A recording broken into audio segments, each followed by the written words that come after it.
Meeting to order, please. First and foremost, welcome back to everybody and welcome to those of you that are visiting Dufferin Peel for the very first time. A sincere welcome to each and every one of you.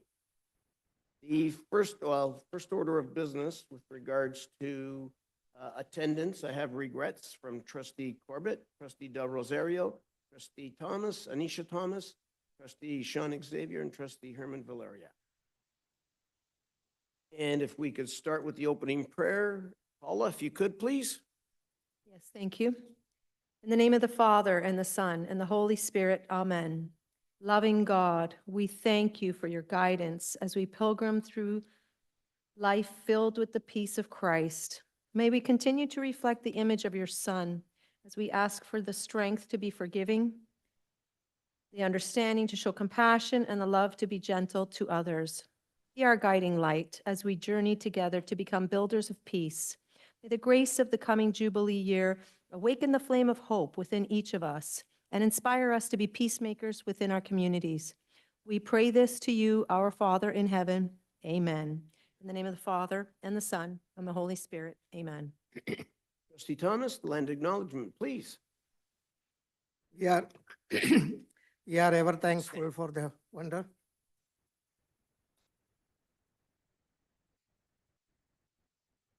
We are ever thankful for the wonder and sustains that out land provide us. For the food we eat physically and for the spiritual nourishment provided by the beauty around us. We are also all keenly aware that the land, wonderful as it is not endless in its riches, and we be careful stewards of it, all resources of one another. We acknowledge and thank the Mishi Sagi of the credit, our treaty partners who have been stewards of this land for generations. Together, we commit to relentless past injustice by working into dismantle systems that limit freedom and work passionately and resolutely towards a time and place of collective freedom and fruitful interdependence.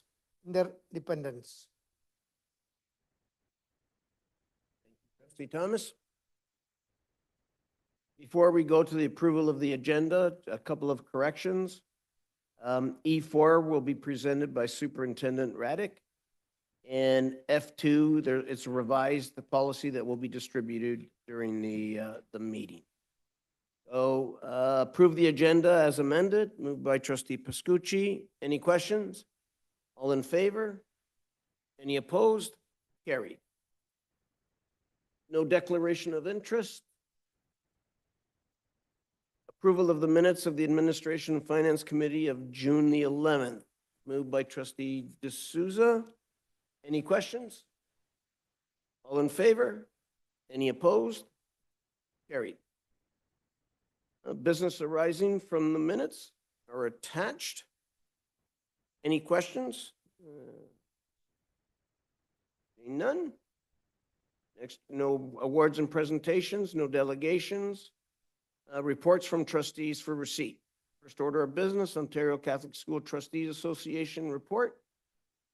I think both our trustees are not here this evening. They're on board business. So we'll pass on that one. Any good news story from my colleagues or student trustees? Seeing none. First order of business, Mr. Del Bianco. Thank you. Good evening, and welcome to our first Administration and Finance Committee meeting of the 2024-2025 school year. We are on section E of the agenda, reports from committee and administration for receipt, and we have our first report, E1, which is the regular student transportation update and service delivery report, and I invite General Manager Anna Gentile from Stoppard to present the report. Thank you, AD Del Bianco, and good evening, everyone. Through you, Mr. Chair, before you is a student transportation update service delivery report. Beginning with the school bus driver update. So again, this year, Stoppard met with all our bus operators individually as well as within a group. We reviewed with each division what our requirements were for the 24-25 school year, and we received updates from each of them in regards to driver and vehicle availability. All division managers advised that they had enough drivers to service every stop hour route, and to date, we have not been notified of any significant driver resignations. It is the second week of a new school year and everything is operating as expected. We are seeing a higher number of delays right now, and this is completely normal. These delays are mainly due to everyone settling into their new routines. Moving on to the annual First-Time Rider Program. As stated in the report, the First-Time Rider Program is an educational program for students who are new to school busing. This year, the First-Time Rider Program was held on Saturday, August 24th, and there were 498 students who registered for the program online on stopr.ca. I just received some updated numbers today, which include walk-in students who did not previously register, and this brings the total up to 547 students. The next update is regarding courtesy transportation. StopR will continue the process of starting courtesy transportation in the third week of September. This means that schools will be able to identify courtesy students in Power School beginning on Monday, September 16th, which is already this coming Monday, and then StopR will begin assigning these students to buses once they come through to us through the download. The final item on this report is School Bus Safety Week. So just a reminder that School Bus Safety Week is always in the third full week of October. This year, it falls between Monday, October 21st and Friday, October 25th. School Bus Driver Appreciation Day is always on the Wednesday of School Bus Safety Week. This year, it falls on Wednesday, October 23rd. StopR will be posting daily safety messages throughout the week, and on School Bus Driver Appreciation Day, we will thank our bus drivers for their hard work and dedication to all of our students. This concludes the Student Transportation Update Service Delivery Report, and we're happy to answer any questions. Thank you. Any questions? Mr. Chairman, Stefano. Ed Stefano? Sorry, I didn't know if you can see me on the screen there. Thank you very much to you, Mr. Chairman. Thank you very much for the report. I was just wondering if StopR can provide some details to staff and staff get into issues and events as to the cost change from last year to this year for school buses when it comes to school trips and other outside of the normal morning and afternoon trips. Don't think you have the information right now. If you do, then great. Please see it now. But if you don't, if you can just get it to staff and have them put in issues events, please. Through the chair, we're able to do that. Appreciate it. Thank you very much. Thank you, Mr. Chairman. Thank you. Mario? Thank you, Mr. Chairman. Just to follow up on that, I'm not sure if I get this correct. And through you to staff, is there a policy or protocol relative to school buses that are taking school children from one school to the event and then when they return? I've heard horrors over the years where buses would leave and stranded, et cetera, coming home by TTC. These are things that happened in the past, distant past, happy to say. What is the protocol when a school uses a bus, and how much time do they have on the bus ticket, so to speak, when the bus then must leave? Obviously, spaces, et cetera, has to be taken into consideration. Okay. Are you referring to when a school books a field trip? Yes. Okay. Well, so the protocol is that first and foremost, they are to make sure that StopR home to school routes are covered. So if they are booking school field trips, the protocol is after school drop off, which is usually 9:15. And then they have to be back by about 2 or 2:30 prior to dismissal and pickup for afternoon service. Okay, and then through you, Mr. Chairman, just as follow-up, what happens if there's a hiccup on this whole system? For example, they're going to the ROM, I don't know, make it up, and there's a delay getting there because of traffic, et cetera. Does the bus say we must leave early? to get home to do the run, recognizing that's important, of course, because a number of students are waiting and that bus may be double or triple routed. But, how do we ensure that the children get the full value that they're supposed to get out of that outing? And of course, we meet our obligations to bring the children back on time. Where's the balance? Well, through you, Mr. Chair, our school bus operators are supposed to have a certain set of bus drivers just for school field trips. So in those instances where they need a longer period of time, it would likely be those drivers who are doing them. That's not the case in all cases. And a lot of times our own home to school transportation is delayed due to a school field trip being delayed. So, through you, Mr. Chairman, how are we going to correct this? I'd like to sort of get an idea of that later on, or we can talk off record, not off record, offline. But I'd like to make sure that we get the full bang for our dollar, realizing, of course, the restrictions that we put ourselves under because of buses have to come back. I mean, we got to remember the size of our system too. Anyway, so thank you very, very much for that. We can talk later on, or we can follow up later. Thank you, Madam Chair. Mr. Chair. Thank you, Mario. Any other questions? Sorry, Mr. Chairman, Stefano, I have another question. Go ahead. Thank you. I had a parent contact me yesterday, actually, yesterday evening, and they were wondering, and I honestly couldn't remember how to answer this. When STOPR looks at the eligibility for students, they live, this particular individual is a high school student. They live, if you track it via Google Maps, 3.8 kilometers away from school. That's from the entrance into the school because it's a one-way entrance. But if you clock it to the first available driveway, they're at like 3.6 kilometers away. So I guess the question is, how does STOPR, and I don't know if this person put their name forward for busing, but how does STOPR measure? Is it to the school property? Is it to the access point of the school, front door of the school, back door of the school, closest part, whatever? Thank you for the question. And through you, Mr. Chair, STOPR measures as per board policy, which is property line to property line. Okay. Okay. And that's to keep it consistent. You know, just for, as an example, we have several, if the administration changes at the school, sometimes they will allow students to come in through certain doors. Sometimes it's the front doors, sometimes it's the back doors. We never really know what the access point is to that school. So keeping it property line to property line keeps it consistent. Yeah, and thank you very much for that. I guess a follow-up question to that, Mr. Chairman. When you say property line, and I understand, property line could be let's call it a simple square as property line. That's to, the first accessible or the first reach property line, not first accessible property line, correct? That's right. So if you Okay. go square, it's all four corners. Okay.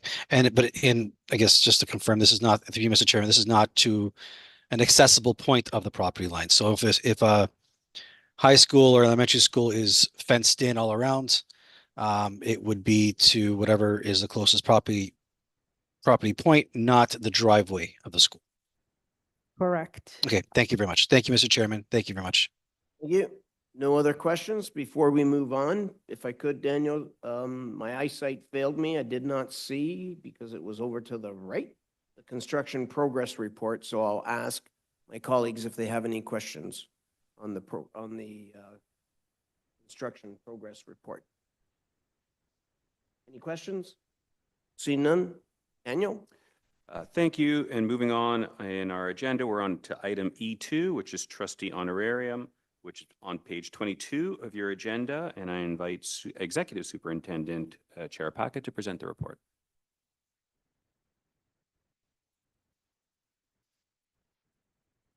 Thank you, and through the chair, this report on trustee honoraria is related to the next term of office year, which will be November 15th, 2024 to November 14th, 2025. As a requirement under the Ontario Regulation 35706, the honoraria for board members, there is a method for calculating the honoraria that is laid out. It includes a base amount, an enrollment amount, an attendance amount, and a distance amount. There's actually been no change year over year to these base components except for the enrollment amount, and that gets calculated each year based on the previous year's estimated enrollment. If you turn to page 23, you can see the calculated amounts that have been provided, which show the new proposed honoraria for the next year of the term and a comparator for the current honoraria amount. The amounts are going down slightly, and that's a result of a decrease in the enrollment year over year that's used for this calculation.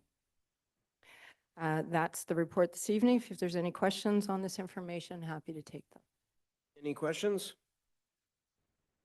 See none. Next order of business.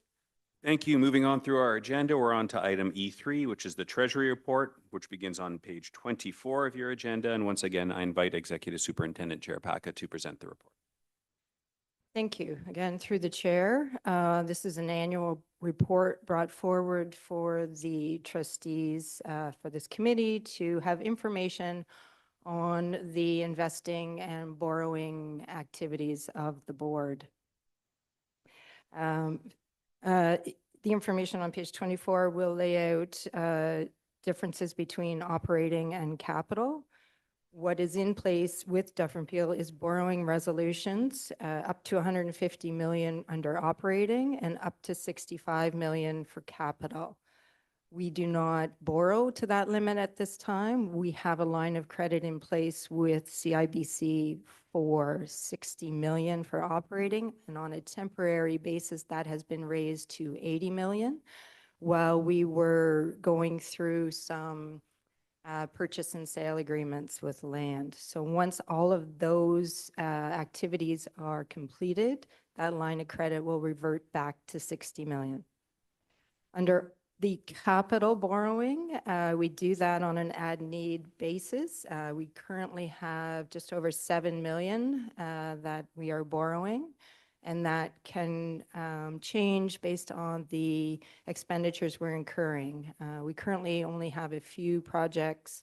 We had quite a few projects going on through the summer, but the main ones are the new St. Anne Catholic Elementary School and the Mount Pleasant Catholic Elementary School.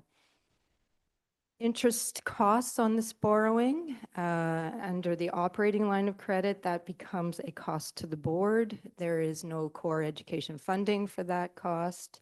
It's a cost we have to bear. Under capital, we are allowed to claim that interest cost. There is a part of the core education under capital funding that covers the interest cost for borrowing related to capital. In addition to that, from many years ago, Dufferin Peel has some long-term debentures. Long-term debentures are covered with funding through the ministry now. The very old ones were done under the OSBFC operating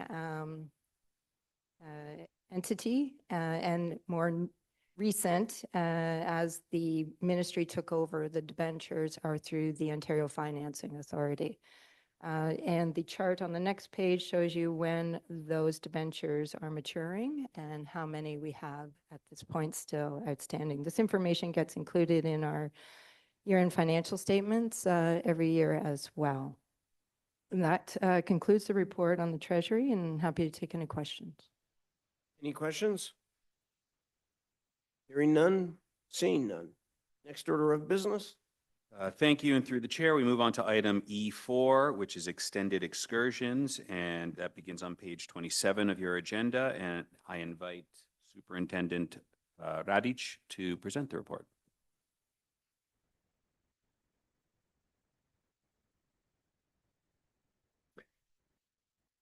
Thank you. And through the chair, we come before you today to present an excursion to the Extended Excursion Committee.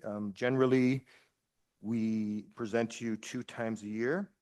We present a series of proposed excursions through that committee. This year, we're bringing you one excursion out of sequence, simply because we received the information relating to this opportunity in June. So we received it after the final extended excursion committee had met. The proposed trip is October 7th to 12th to Cape Canaveral, Florida. It is part of our ongoing relationship between Dufferin Peel and LASA, where we've been invited to bring 14 of students and elders and members of the Indigenous Education Department to attend the launch of the NASA Europa Clipper mission at Cape Canaveral, Florida. We met on September 4th. The committee met with the leaders of the excursion. They presented the excursion to members of the committee, and we found that the presentation was in line with all the policies and procedures outlined in our extended excursion policy. That concludes the report. If there are any questions, we're happy to answer. Any questions? Hearing none, seeing none. Next order of business, Daniel, please. Thank you. Through the chair, we move on to item F of the agenda, which are reports from the committees and administration requiring action. And our first report, F1, is the Bram West #1 site release, which begins on page 31 of your agenda. And I invite Acting Superintendent Mariah and Manager Cox to present the report. Good evening, everyone. This report on the Bram West #1 site release will be presented by the Manager of Planning, Stephanie Cox. Thank you and good evening. And through the chair, the subject report recommends the release of the Bram West #1 elementary school site, which was reserved in 2014. The site is located in the city of Brampton, south of Financial Drive and west of Mississauga Road in the Bram West 40-3 secondary plan area. The Bram West #1 elementary school site, among other Bram West sites, was identified during the secondary plan review in the early 2000s. At that time, there were 2 elementary school sites and 1 secondary school site identified as required. In addition, a site on the east side of Mississauga Road in Bram West 40-1, and which is now the open and operating St. Alphonsa Catholic Elementary School, was also identified as required. In 2014, the board entered into an option agreement for a portion of the Bram West #1 site in order for the developer to proceed with registering a plan of subdivision within the community. The other half of the site was located on lands of a non-participating landowner. As trustees will recall, the board recently acquired a Bram West elementary school site to the north, also within the Bram West 40-3 community. Based on the recent review of the board's Education Development Charges EDC bylaw, it has been established that the 2 elementary sites are not required in this community. In addition, the other half of the site is still in the design stage with no timing on availability. With the Bram West #1 agreement of purchase and sale set to expire in December, it would not be advisable to acquire the site prior to expiration. In view of the proceeding, it is recommended that the site be released back to the vendor through the dissolution of the agreement of purchase and sale. This concludes the presentation, and I'm happy to take any questions trustees may have. Thank you. Any questions?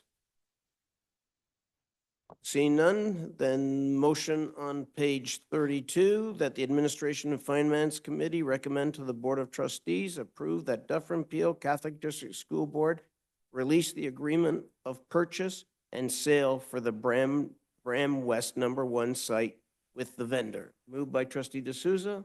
All in favor? Any opposed? Carried. Daniel? Thank you. Through the chair, we move on to item E2, which begins on page 34 of your agenda, which is the revised policy 5.11, media relations and communications, and new policy 41, which is trustee media relations and communications. And I invite Executive Superintendent Vecchierino to present the report. Good evening, everyone, and continuing through the chair.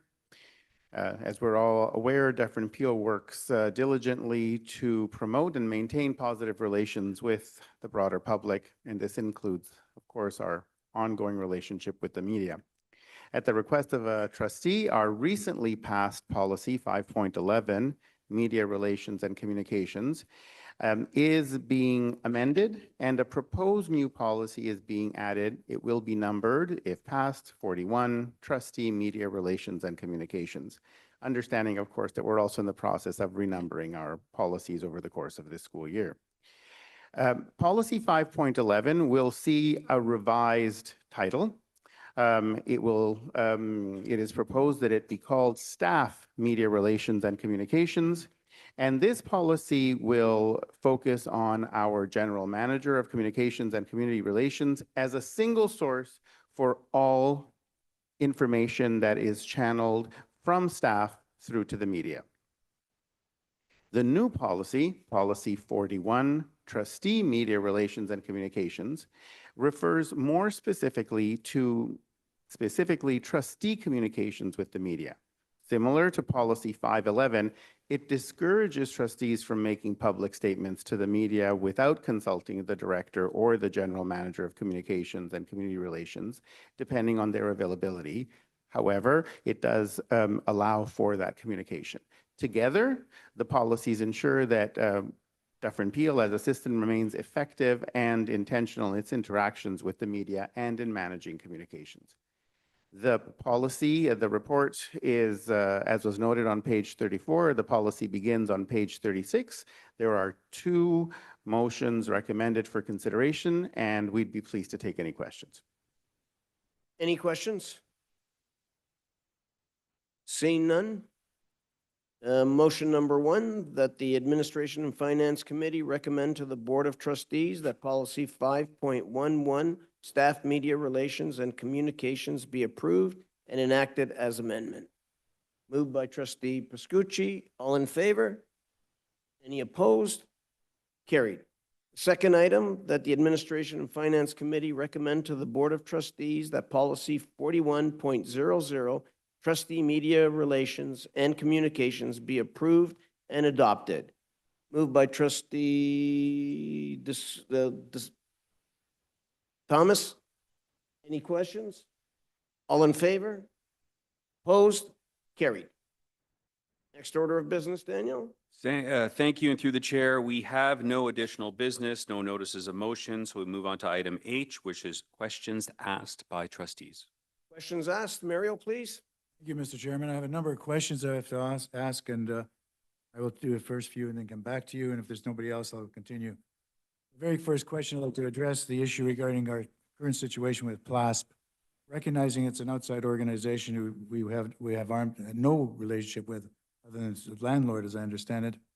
Do we get any numbers through you to staff? Do we get any numbers how staff is handling the quantity of students on a school-to-school basis?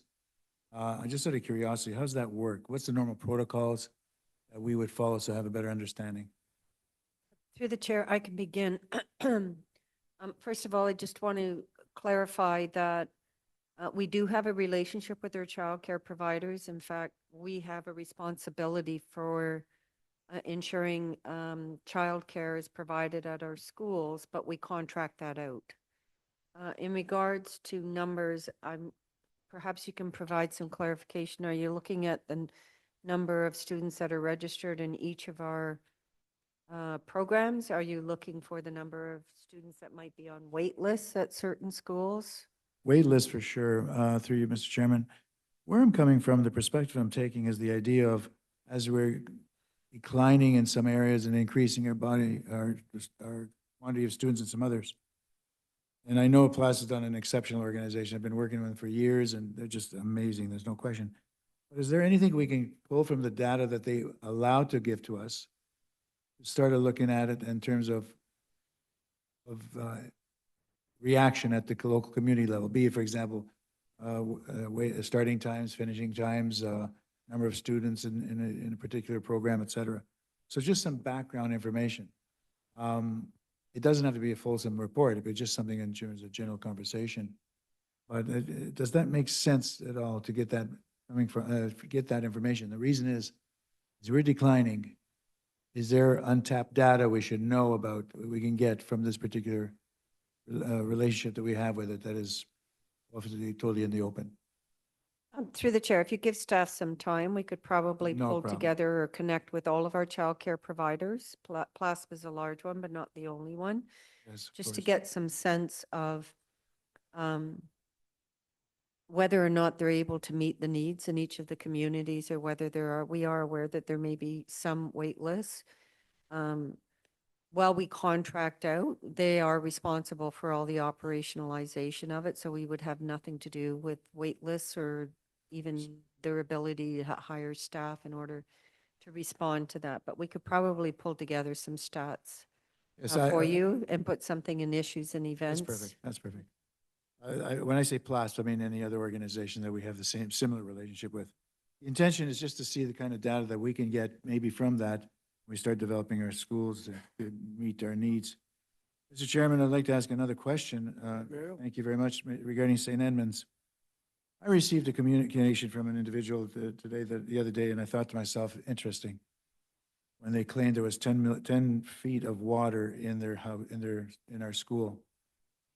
Number one, I think I'm not an engineer. I'm not very in the construction business, but I would think 10 feet of water in a school would cause a lot of issues. Obviously, there was not. So the question I have to ask is this, specifically to St. Edmunds. And this might be an unfair question because I've not mentioned this to the supervisory officer involved who's responsible for this, but currently St. Edmunds, I guess the questions I want to ask is there a chance for mold to start up? What have we done to make sure that the school is viable and acceptable to the community, to the health of the students, to the health of our staff, et cetera?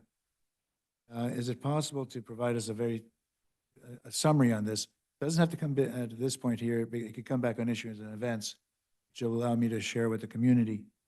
But I guess the number one question I have to ask is, were we prepared in all schools to meet the needs of our students, recognizing we had substantial rain in the last month and a half? Through the chair, You. yes, we will be able to provide a summary of a sequence of events as to what was done to ensure that all our schools that were affected by the heavy rainfall were safe for students to enter and the community as well. Thank you very much. Third question, Mr. Steve Pascucci. Thank Go ahead, you. Please. I like that in that, actually, this is not part of it. So the idea of the quality of the air, the mold, et cetera, that kind of stuff as well, if you can put that information. Now, the other day, about 2-3 weeks ago, 4 weeks ago, I was in Florida. And I went through YouTube, et cetera, and I found something really, really interesting. Hillsborough County, an organization, this is a stopper question, by the way. Hillsborough County, what they do is they started a program that I'd like to investigate to see if we have something similar here. And there are drawbacks once I tell you what the program is about. And you probably already know about this. But they're saying, for example, when a school bus, this was necessary, this solution was prompted by the need to protect the children when they're near a school bus. What happened is that, I believe, and I'm not there when school buses go, but what happened was, as I understand, is that the child was playing with a basketball and it went underneath the bus. And one spot, and it does make sense, I don't know what we're doing, and we probably have already been done, I would think, but I don't know if we're doing it. You obviously have this, the parents and the teachers and around the outside of the bus saying everything's fine around, et cetera. But does anyone ever check under the bus? Because what's happening is that this poor child, unfortunately, went after the ball and nobody saw the child under the bus. Now, it's the most obvious when you think about it, but I didn't think about it until I saw it. I go, my gosh, I don't know what we do, if there's any way of doing it. I mean, there are restrictions to our needs. Essentially, it's like a little radar box underneath. It says, okay, we're all clear under the bus, don't worry about it. But the idea is that, we take care, they're on the bus properly, sitting properly, et cetera, but the place that was most obvious is underneath the bus. So my question to the stopper, and I don't necessarily think I have an answer yet, because this is a question that's coming literally out of left field. What do we do as a protocol to protect children that get on and off the bus at a school site, at an event or whatever. So to staff, number one question is, do we have similar type of apparatuses, apparati, I guess, to meet this need? Now, I understand too, by the way, just as a sidebar, we are in winter, during winter, there's a lot of snow and ice and what have you, so this might hinder the project. But does our stopper group know about this particular protocol? So through the chair, excuse me, I'm not familiar with kind of an underbus radar. I do know we have our staff out monitoring loading and unloading of buses in the morning and the evening. Yeah. And the Stop Our bus drivers do a perimeter check, but I'm not familiar with the radar box, but it's something we can at least investigate and then report back whether it's through issues and events on what exactly it is and are there any plans to introduce it into Ontario busing? Yeah, the place, I saw it on YouTube, but it was reflecting its response on what has happened in Hillsborough County, where Tampa, I think, is. And I appreciate that because, as I said, it's the most obvious, but nobody's ever caught it. And I know that we try to do the best we can, and I applaud everybody to ensure there's safety involved. Not to run this out to forever, just if you can do that, it'd be appreciated. And I'm just curious. And I'd love to chat offline with Stopper on this one as well. Tell him what I saw on the YouTube memo, or TV show, whatever it was. You have other questions, Mario? I do, but I'd be I- happy to come back to you, but Please do. Student Trustee White As many as has you- questions. As many as you need. Thank and you for your indulgence. Sharma. Go ahead, Mr. Trustee. Thank you very much, Mr. Chair, and through you. Just yesterday, many of the students from around the board, we heard from our chaplains that Salesian retreats, which many of us were looking forward to, regrettably will not be funded by the board anymore. And that if students were to attend, it would cost $362.51 per student. So through the chair, is there a reason why this is no longer funded? Through the chair, with respect to retreats, we're still supporting retreats, but I know you're talking specifically around the Salesian retreat. And regrettably, Superintendent Carmel Murphy isn't here this evening. I'd beg your indulgence that perhaps we put something in issues and events. I'm not sure if the student trustees get issues and events. If you don't, then we'll ensure that there's something in issues and events for all trustees, and we'll make sure that you get a response as well. Thank you so much. I have a second, if I may. Good. Thank you so much. Last week, personal problem, but coincidentally, a couple other people experienced it today. When we're sending emails with our student email, many of us are getting, I'm not even sure what to say, an error message saying that our email is associated with spam. So I reached out to the guy from ICT who helped me set up my devices, and he said that there's a limit on the amount of emails that we can send. So is there a way to fix this? Thank you for the question, and through the chair. We experienced a number of phishing messages with student accounts about a month or so ago that unfortunately was sending over 10,000 phishing messages a day per student account. Due to that, we have limited the amount of email that can go out to ensure that we continue to protect the board's assets, as well as hopefully not impact through a bad guy, threat actor, another organization. We are continuing to monitor this with the program team to adjust the limits. I have connected with Superintendent Murphy. I'm waiting for her to give me some additional adjustments. So if we can just a little bit of patience as we go through this process. We certainly want to make sure that you're able to send email, but just want to make sure we have protections in place for yourselves as well as for the board. Thank you very much. Student Trustee Sharma. Thank you, through Mr. Chair. Is it possible to have tap machines to be available in schools? For example, if a school is having an event that requires fundraising, like something very like small, like a bake sale, it can be an inconvenience for many students to go to cash online to get something very small. So once again, is it possible to get tap machines available in schools? So through the chair, there's a lot of new technology and things out there. What we're trying to do is investigate and see what are some of our options, especially when it comes to add-ons and what we can do with our school cash system. We did pilot a use of a QR code for tapping that to pay, and it's for a consistent dollar amount that can be used. So what we recommend is the school to connect with our team to see what kind of options are available or not available for what can be done at the school. Thank you, through Mr. Chair. Mario, to the point? Yes, to that point, recently I had the opportunity to meet some students from England. And their system that they have is actually they have a fingerprint biosystem. There's a purse amount of X dollars.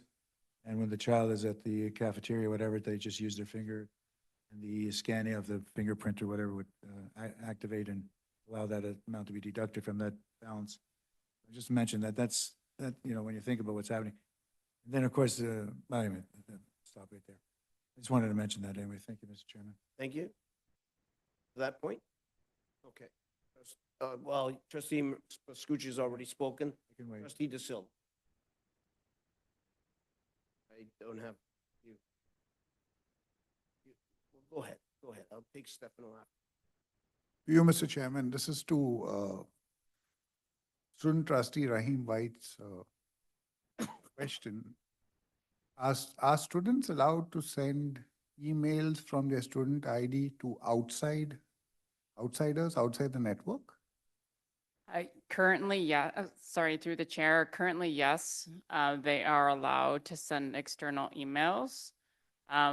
We have tried, based on the new changes we've made, to limit how many emails they can send out, and are continuing to monitor this. But it is our understanding that there seems to be a large number of messages that are going external for day-to-day business. So we'll be speaking about that with Superintendent Murphy to see if that is school-related or for something else. You, Mr. Chair, follow up to that. Do we know as to why we allow students to send emails outside the network? Because logically, they should be sending it to fellow students or to teachers or to administration. What business would they have to deal with individuals outside the school with regard to schoolwork? It's homework, right? Homework or something related to the curriculum. Through the chair, that was the exact conversation we had with the program team and Superintendent Murphy, which is why we set a very small limit of emails that could be sent out externally. But it is possible, we understand that there could be messages maybe to a co-op program that they're working with.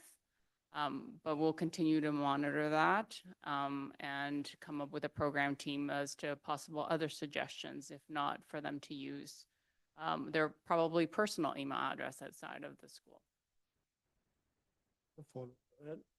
You, Mr. Chairman, what is the practice with other school boards across the province? I can, through the chair, I can speak from this previous board I worked at. We did permit it to allow students to send external messages. However, as AI evolves and the bad actors are getting more creative, unfortunately, they are starting to impact a number of accounts, which include students.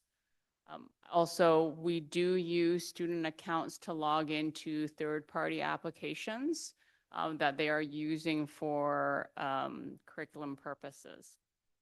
So it's possible that that could be a reason, but we will do more investigation. So would we receive an update on issues and events on this? We can certainly provide an update through issues and events. It might not be this week's as we continue to monitor, but there will be an update. Thank you, Mr. Chairman. Thank you. Stefano? Thank you very much, Mr. Chairman. A little upset that I have to mention this every year for the past 3 years. This is actually another a stop bar issue. I was dropping my child off this morning at the school. They go to PLASP, so we parked the car, drove out, or walked out, and as I was crossing onto the sidewalk across the street through the kiss and ride, I noticed a bus turning around on the school property.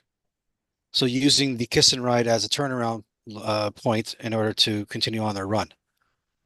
I've asked this many times before. Is this supposed to happen? And I've always been told the answer was no, it's not supposed to happen. The question is, why is it always happening? Why is it happening every single year? Why aren't drivers being told? Can somebody provide me some answers, please? Sir, through the chair, I don't think it's a matter of drivers not being told. It's maybe a matter of drivers not following what they're being told. So I would hate to group all drivers into the same cast. Well, yeah, sorry, Associate Director, through you, Mr. Chairman. I don't want to group all drivers, but I happen to see it because it's the school that I visit every morning. I'm assuming if it's happening at one school, it's happening at other schools. There are two things we can do. We can, again, have stop or reiterate to the operators, which I'm certain they have, but they can do it again. But two, much like everything that we deal with on a day-to-day basis, if there's a route number or a bus number you can provide us with, then we can speak directly to that particular driver because we've seen, well, in your case, you've seen it happen. So that's the most effective way, but we'll ask Stopper to send out another reminder to the bus operators that they shouldn't be doing this. Thank you for that. And unfortunately, I wasn't able to turn around fast enough and take my phone out to take a picture. I don't have those skills yet, but I appreciate it. Thank you very much, Associate Director. Mr. Chairman, I have one other question or comment. Go ahead. Thank you.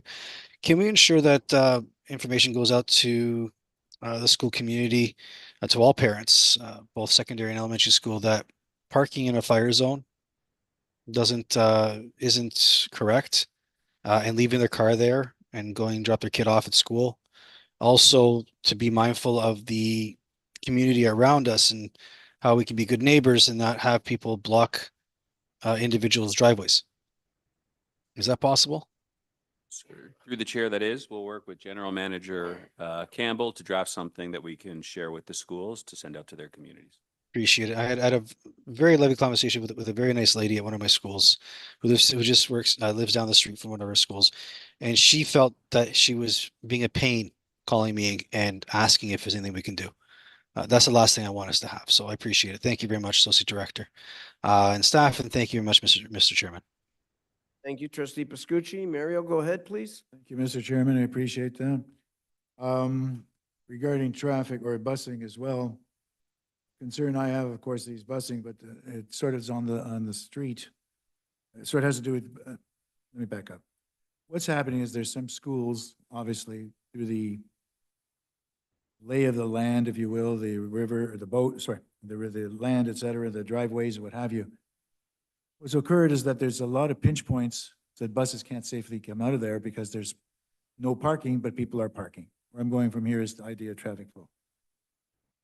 And I would think that it would be appropriate if someone, I will go to my superintendent, and of course to the counselor, but I would like to get some kind of meat behind these decisions, because what's happening, I need something to grab onto, but the fact is that what's occurring is that people just don't seem to care.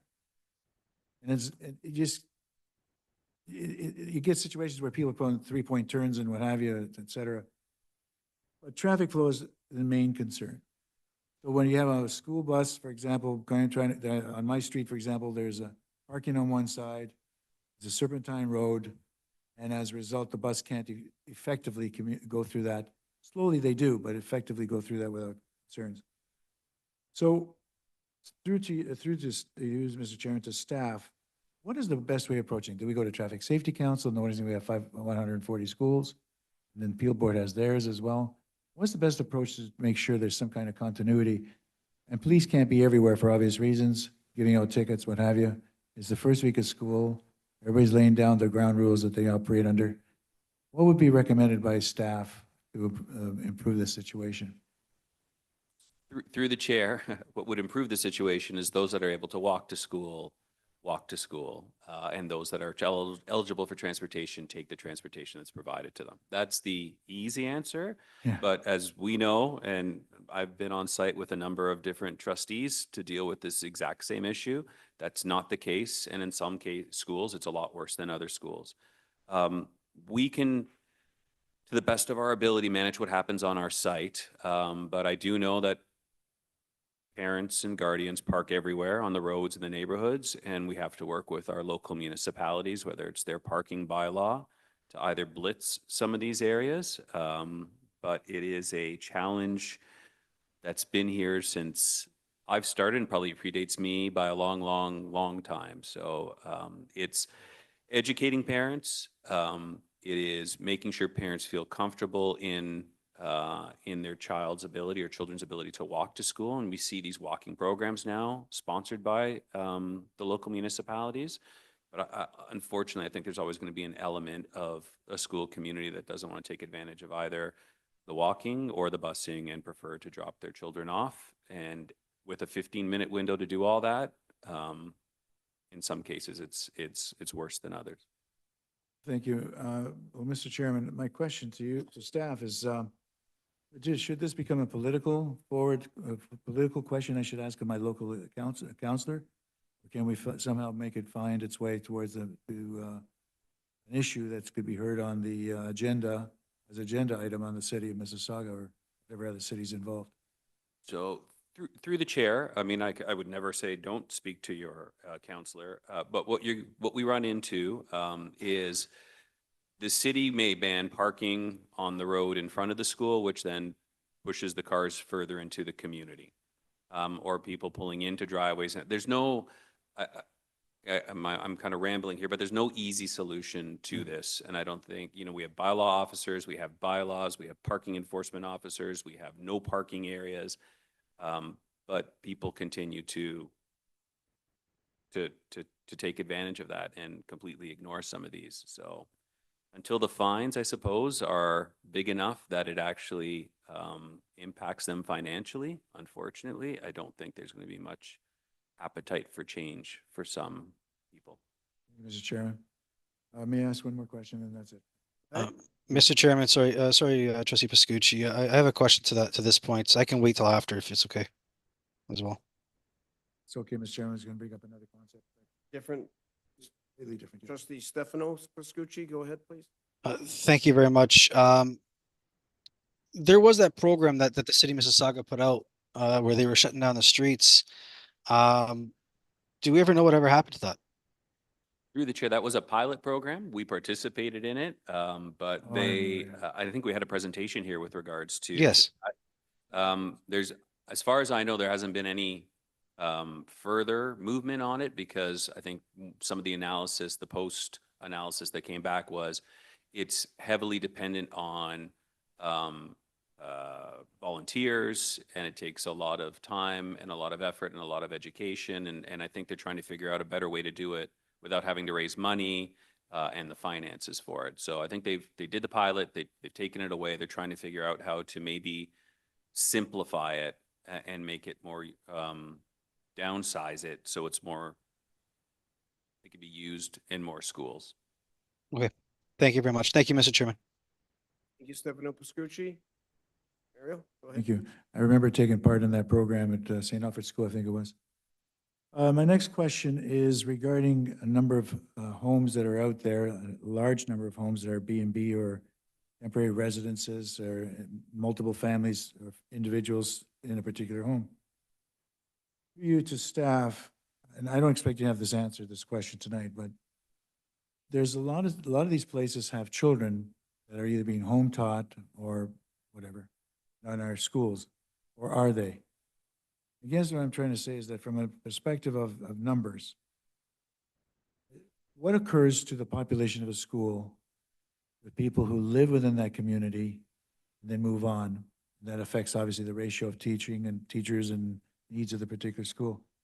Do we get any data of this nature for people who live in homes, do not then leave and some other people come back into a community. It's such a huge in and out scenario. In the old days, if you will, many, many years ago, you would say, okay, fine, these are many people live in this community. Now what's happened, there's a lot of multiple homes. And the concern I have is that are we servicing them properly in terms of education? But are we missing the opportunity to do other things for them so that Government Peel looks like a good option? So, through the chair, we do definitely have more transient school communities than others, a lot more stable. And whether it's due to rental apartments, rental homes, basement apartments, there's a lot more transiency in some areas. I think we do a great job of advertising Dufferin Peel and what we have to offer and what makes Catholic education here special and better than other places. At the end of the day, though, it's the residents in that home and what they are choosing to do with their child or children. But what we can do is, as we always do, make sure that people know the local school, what the local school is, what the local Catholic school has to offer, and how to register and make registration as simple as possible. Ed, Sorry, before you ask, go ahead. any other questions? Go ahead, Student Trustee White. Thank you, Mr. Chair, and through you, it's safe to say that every school in our board is experiencing a heavy amount of traffic at drop-off and pickup time. My school, as an example, it's sad to see, to be honest. The administrators at my school are outside in like high-vis vests, directing traffic and stopping cars so students can cross. So we were wondering if it's possible to block off an entrance and like have one steady flow of traffic in and out. Not sure if that's a feasible question. Sure. No, I think it's an excellent question because what we've done at multiple schools, and they're not all the same, right? If schools are at a corner, depending on the street that they front onto, do they have multiple frontages? The Stop Our team, a Traffic Safety Council, are always willing to go out and work with a school administrator to say what's working, what's not working. We've had to put up new signage at schools. We've had to kind of reroute the flow of traffic at some schools. So none of it's out of the question, but I'd always encourage an administrator to reach out to Stop Our, and they'd have someone come over and do an assessment. They'd take, they'd look at what the traffic is like in the morning and in the afternoon, and is there anything they can do to help or assist the flow of traffic on a site? So that's always an option. Thank you very much. Thank you. Mario, go ahead, please. Thank you, everybody's indulgence here. I appreciate it. Goes to split classes, what have you. Currently, what is the scenario? I know this is an operational issue. The current status in terms of when a parent is asked for input into their child's next class, et cetera, what goes into the plan? I guess the question is, what goes into the planning of a split grade? Through the chair, specifically in regards to combined grades, grades have been a reality in education for many, many, many, many years. And I think that school staffs really think intentionally around how they put combinations of two grade level of students together. We do send out at the beginning of the year a letter to our parents to help them to understand the reality of combined grades.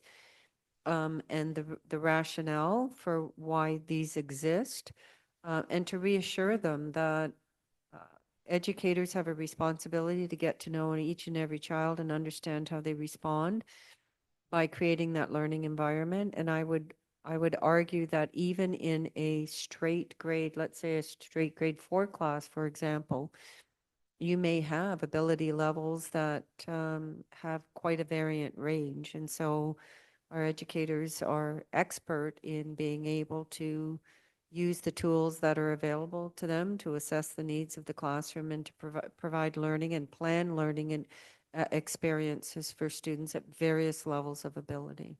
Yeah, through you, Mr. Chairman, we obviously start thinking on also the influx of our outgoing number of students and needs of the community, students who are in the boundary that must be serviced as well. Can we find that into issues and events to make sure that's in there? And It's understood.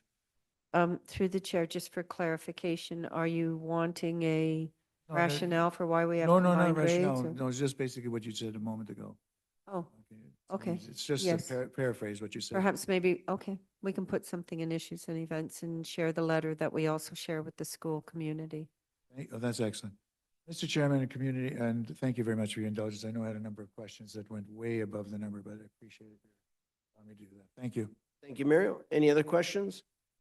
Seeing none, I'll pass the chair over to trustee Pascucci. I have comment and a question. First, the question. Approximately how long would it take for Stop R to adjust transportation to a school?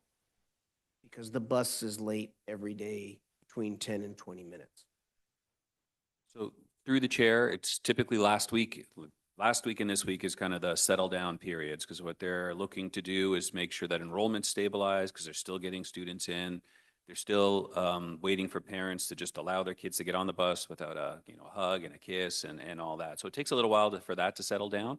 And because multiple buses run multiple routes, so they may run 2 for one board, 1 for the other board. So they can turn it around pretty quick. It depends on the nature of what's causing the delay. If it's a construction on a road, that's one way to, it's an easier fix. If it's because their timing is off, because now when they were planning, maybe they were planning with only 4 students per stop, and all of a sudden now there's 6 students per stop, and each student adds another 30 seconds to the route.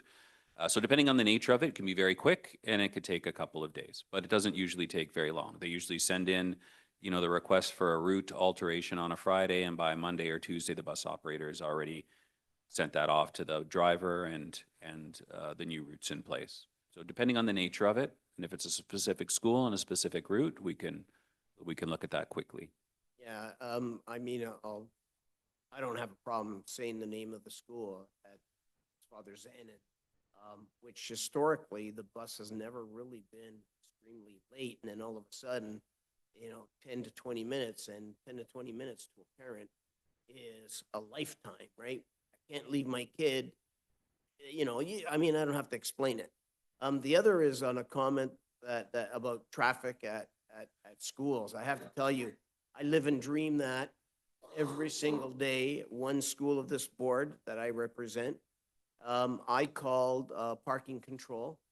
I stood there one day, one afternoon, and I can tell you that some parents that go to that school know the bad words because they addressed them directly to me. It's funny, once the parking control officers were there, it stopped. People were talking about cars parking in other people's driveway. They were doing that, and people were getting into their car from the garage to get out and saying, I gotta go to work. And the parent said, well, I'm just gonna be 5 minutes. And I had one constituent say to me, if I had known this was like this, when I bought this house, I would never have bought this. And that's sad to say, because I think we all try to be good community partners, good corporate people, all of that. But I can tell you, somebody went up one side and down the other of me at a council meeting when I suggested, and I know where they live, they only live stone throw from this particular school. And the response was, it's none of your business what I do with my child and how I get them to school. You hear me? I went, yeah, but the traffic that we have this is why we're talking about it. And there are people that go in the out way. In fact, some of our staff, his foot have been run over because parents are in a hurry. So, yeah, if some of us think that we're the only school, we're all special, because I think we have all 11 of us get that every single year, and it becomes a challenge. And parking control came out twice, and I was grateful for it. But the principal spent a lot of time with parking control staff. I mean, you know, the police won't come. It used to be different when the community school resource officers were there. But in reality, we should not have been using our community resource officers as traffic cops. That's not what they were there for, right? So, you know, but anyway, thank you, Mr. Chairman.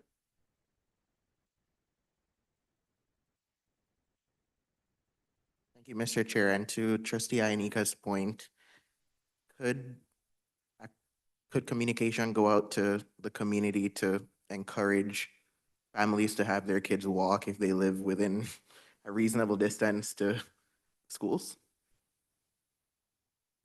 Through the chair, I mean, again, we'll work with General Manager Campbell. I think there's a couple of updates that we could provide here around respecting your community, respecting the neighborhood, respecting staff on site that are trying to control traffic. And one of those ways is to walk if you're eligible to walk.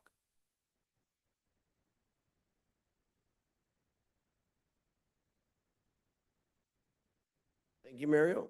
Move into camera. Moved by Trustee Souza.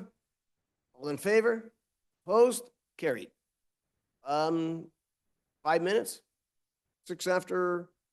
Will staff need more than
Good, thank you. Welcome back, everyone, and visitors as well. From the in-camera, we got a report in the camera. We're provided a verbal report on the status of properties that the board declared as surplus. Need a motion on that, correct? Who would like to make a motion? Thomas? And what else now? Standing back to our friend here. Mr. Yanika. For clarification, the next meeting that we will have, Administration and Finance, will be November 12th, 2024, then February 4th, 25, April 8th, 25, June 10th, 25. Move adjournment, moved by trustee D'Souza. All in favor? Any opposed? Carried. Thank you, ladies and We would gentlemen. have been finished at 8:20. No, we would have been finished at 8:25. We all come back in 10 minutes.